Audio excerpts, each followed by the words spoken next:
आपने पहले मेरे मित्र से पूछा था ना कि जाति को मानते हो क्या। मैं पूछता हूँ आपसे, जैसे नीट की परीक्षा थी, क्या माहौल हुआ। पूरा देश का माहौल खराब हो चुका है, युवा भटक रहे हैं, बेरोजगारी समस्या पूरे देश के अंदर, जातियों के आधार पर आरक्षण मिल रहा है। आज एक स्वर्ण जाति का बच्चा है, वो 96% मार्क्स लाने के बावजूद उसका एडमिशन था 33%। ये क्या माहौल है। नालंदा विश्वविद्यालय का नाम था, जो आज कहाँ खड़ा है भारत का। भजन लाल जी तो भजन करे आराम से अपना। ब्राह्मण आदमी, पंडित आदमी है भजन लाल जी। तो देखो, क्या लगता है क्या क्या मुद्दे हैं, किन मुद्दों को लेकर वोट देंगे आप? नगर निगम के तो ये मुद्दे हैं कि मोहल्ले की सफाई, लाइट की व्यवस्था, या छोटी मोटी कोई और कोई व्यवस्था है तो वो करें। क्या लगता है किसका वोट देंगे? वोट के कोई फायदा नहीं कर सकता, अभी दोनों पार्टियां नहीं कर सकती। मैं दावे के साथ कहता हूँ इस बात को। आपने पहले मेरे मित्र से पूछा था ना कि जाति को मानते हो क्या। मैं पूछता हूँ आपसे, आप ये बताइए, हिंदुस्तान का चुनाव बिगड़ जाति के होता है क्या। जहाँ बाहुल्य क्षेत्र होगा उस जाति के आधार पर टिकट दिया जाएगा।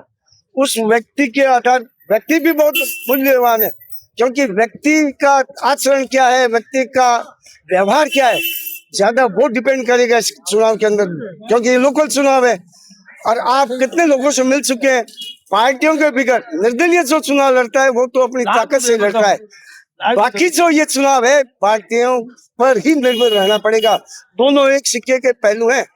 पार्टी प्लस व्यक्ति, चाहे किसी पार्टी का हो, और पार्टी से उसको मजबूती मिलती है, व्यक्ति उसका एक चेहरा है और उसका व्यवहार है। तो भजन लाल सरकार ने जो 2.5 साल काम किया उस पर आंकलन नहीं होता है? आंकलन सारे लोग कर रहे हैं। भजन लाल जी तो भजन करे आराम से अपना, विकास की बात कर रहे हैं। विकास को अमल में लाया जाना चाहिए, चाहे किसी पार्टी का मुख्यमंत्री क्यों नहीं हो।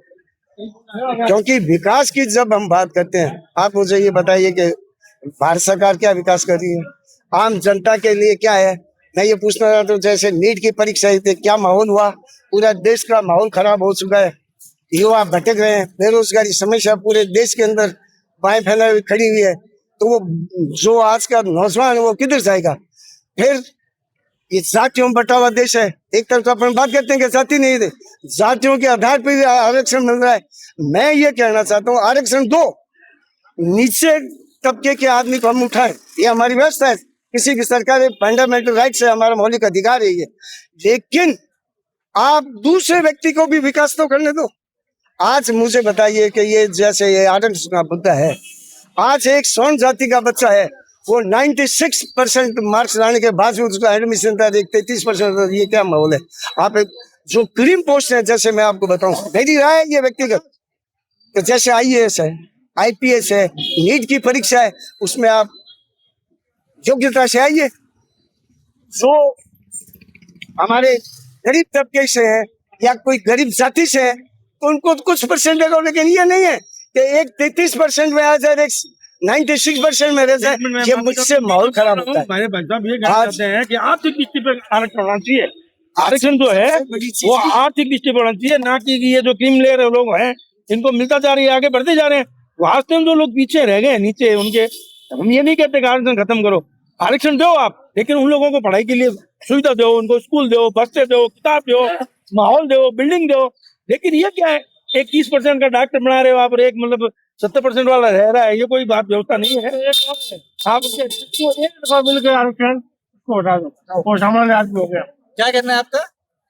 दोबारा आरक्षण, जिस परिवार को एक बार आरक्षण मिल गए वो सामान्य आदमी हो गया, ताकि दूसरों को मौका मिले। पर सरकार तो बीजेपी की है ना, सरकार बीजेपी मोदी प्रधानमंत्री है, क्या वो आरक्षण खत्म नहीं कर सकते? ये मैं मोदी का प्रिय हूँ, मैं मोदी का प्रिय तो हूँ, तो बताऊँ।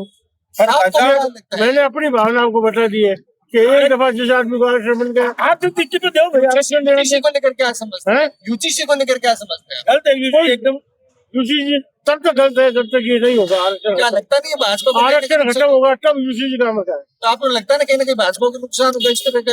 ये मैं नहीं कह सकता। होगा भाई। आप क्या कह रहे थे? मैं ये कह रहा था कि आप किसी जाति है आरक्षण के बेस पर उसको आप उठाइए, लेकिन उस क्राइटेरिया को भी ध्यान में रखिए कि जो बच्चा होनहार है उसका भी तो नंबर आना चाहिए।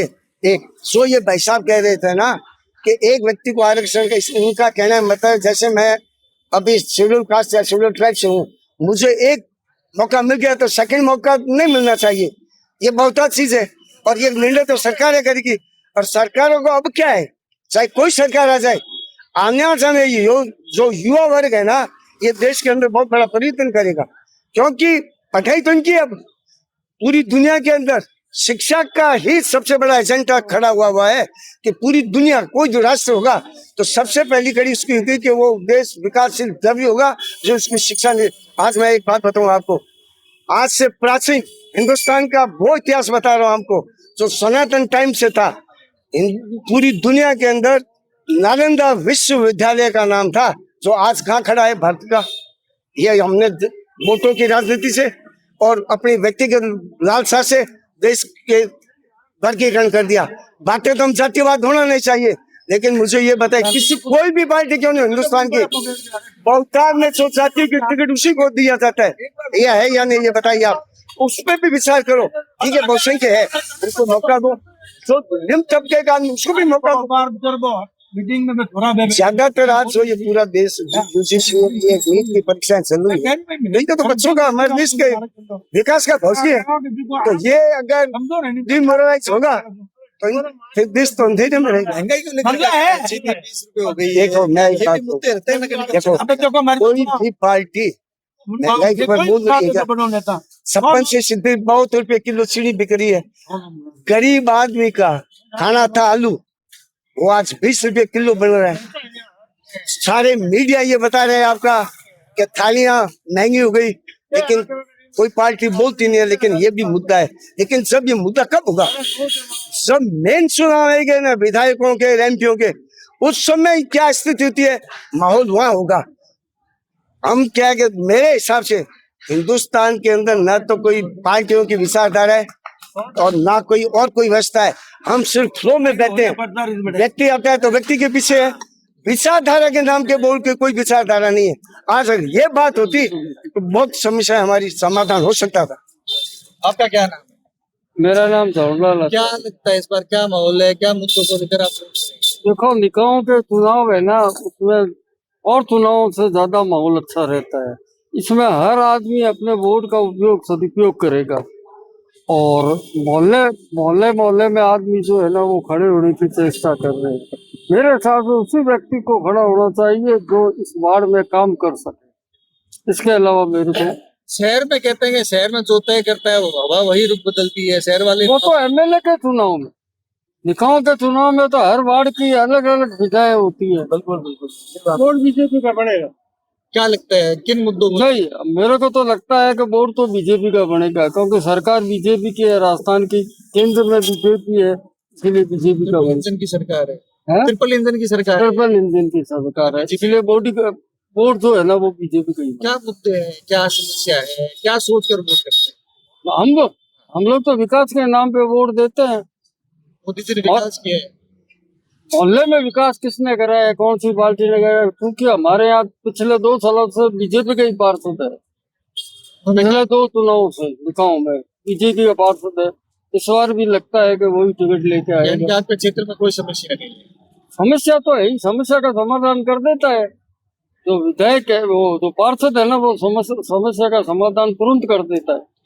और भी कुछ क्या नाम है आपका? पूछिए आप। क्या नाम है आपका? मेरा नाम रुद्राज हसन है। क्या मुद्दे को लेकर आप वोट करते हैं? क्या क्या समस्या है, क्या समझ कर आप वोट मुद्दा करते हैं? तो श्रीमान अभी देश में है ही नहीं। जो वर्तमान परिस्थितियां बनी हुई है इस देश की, निजीकरण, सारा निजीकरण हो रहा है।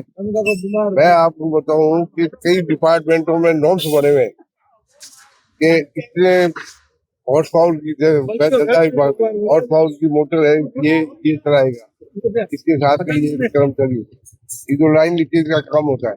वर्तमान में डिपार्टमेंट में पीएस डिपार्टमेंट की सबसे आवश्यक सेवा है, उसके अंदर भी नॉर्म्स के आधार ऊपर पद रही है। 1 लाख से ऊपर आज राजस्थान में भर्ती हो सकती है, बेरोजगारों को रोजगार मिल सकता है।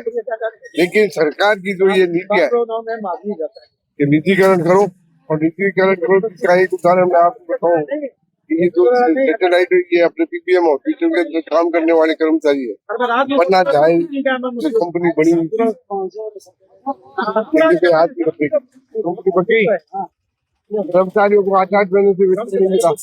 एक साधारण 6-7-8 हजार रुपए कमाने वाले व्यक्ति को जब वेतन नहीं मिलेगा तो वो अपने परिवार का पालन पोषण कैसे करेगा? तो मुद्दे तो इस देश के अंदर है ही नहीं। जातिगत आधार की आप बात कर लो तो जातिगत आधार में आप भी जानते हो और हम भी जानते हैं क्या किस तरीके से ये देश का ढांचा चल रहा है। राजनेता अपने स्वार्थ के लिए, चाहे किसी भी पार्टी के हो, चाहे कांग्रेस हो, चाहे बीजेपी हो, चाहे कम्युनिस्ट हो, ये सब लोग अपने निजी स्वार्थों के लिए, अपने चुनाव जीतने के लिए सारे हथकंडे अपनाते हैं और उस हथकंडों के अंदर जनता पिस रही है। देश तो आजाद हो गया 1947 में, लेकिन आज भी ये गुलामी है। आज भी हिंदुस्तान की जनता गुलामी में जी रही है। किसी ने मंत्री ने संतरी ने कह दिया कि निजीकरण होगा तो सब कुछ निजीकरण होगा। जलदाय विभाग की जो लाइनें लीकेज हो रही है आप देख रहे हो पूरे शहर के अंदर, उन लाइनों की क्या हालत है। ठीक करने वाला एक भी कर्मचारी नहीं है डिपार्टमेंट के अंदर। सारे के सारे जो कर्मचारी है वो ठेकेदारों के हाथ भी लगे हुए हैं। 5-6 हजार 7 हजार के अंदर वो काम करवाते हैं और पर लीकेज अलग अलग पाइपलाइन के हिसाब से उनके लीकेज के पैसे बदले हुए हैं। आपको क्या लगता है बीकानेर का विकास किसने किया है? बीटी कल्ला ने, गोपाल जोशी ने, जटार्दन ने, कांग्रेस ने किया और न बीजेपी ने किया। खड्डे देख लो आप, ये उदाहरण के तौर पे लाइन देख लो आप, किसने विकास किया? तो विकास कहाँ हो गया? विकास है नहीं विकास। कोई ये कहता है कि हमने विकास करवाया, विकास नाम की चीज नहीं है। खड्डे तो पड़े आज तो 1.5 साल से हम देख रहे हैं और कोई व्यवस्था नहीं है। सरकारी स्तर पे कोई व्यवस्था नहीं है कि अगर किसी ने लाइन अपने तोड़ी है तो वो तो टूट गई हो तुरंत सही हो। कोई नहीं है, कुछ नहीं है। अब वोट देते हैं, वोट दे के हमारा जो अधिकार है इसलिए वोट का उपयोग करते हैं। लेकिन सच्चाई ये है कि पूरे बीकानेर शहर के अंदर किसी भी गली कूचड़े में चले जाओ, किसी भी शहर की सड़क पे चले जाओ, खड्डे मिलेंगे आप। वेट वर्क कभी मैंने कई जगह देखा है वेट वर्क करते हुए। क्या होगा? कोई एक बारिश आएगी। आपको क्या लगता है किसका बोर्ड बनेगा? किसकी बोर्ड? तो अब ये भाजपा का सुनना है कि भाजपा के लोग वोट बढ़ाएंगे। अब वोट कैसे बढ़ाएंगे ये वोट? भजनलाल जी क्या लगता है 2.5 साल में कोई भजनलाल जी ने क्या किया भाई साहब?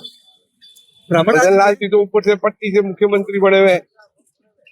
पट्टी के मुख्यमंत्री वसुंधरा राजे सिंधिया से अब मेरा खुद का टकराव खूब हुआ, लेकिन उस लेडीज के अंदर एक वास्तव में कला थी, सबको बांध के रखती थी, बात भी सुनती थी, डिसीजन क्षमता भी थी। भजनलाल जी में तो कोई डिसीजन। भजनलाल जी तो ब्राह्मण आदमी, पंडित आदमी है भजनलाल जी तो। देखो एक तरफ तो आप जातिवाद की बात करते हो, दूसरी तरफ एक ब्राह्मण से ये पूछ रहे हो कि भजनलाल जी तो ब्राह्मण आदमी है। मैं ब्राह्मण आदमी के हिसाब से आपको बात नहीं कह रहा हूँ।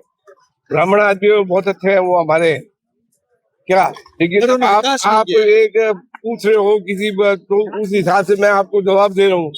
क्या केवल राजनीतिक हिसाब से आप पूछ रहे हो? मैं राजनीतिक हिसाब से यूजीसी को लेकर क्यों नहीं बोलते? यूजीसी को लेकर भजनलाल शर्मा क्यों नहीं बोलते हैं? यूजीसी का जो कोई नहीं बोल रहा है। खाली भजनलाल क्या होता है? ये बीटी कल्ला जी बोल रहे हैं क्या? जवाब दो आप मेरे को। आप मीडिया के हो, आप जाते हो इंटरव्यू लेते हो। बीटी कल्ला जी बोल रहे हैं यूजीसी के लिए, रोल बैक के लिए? कोई नहीं बोल रहा है।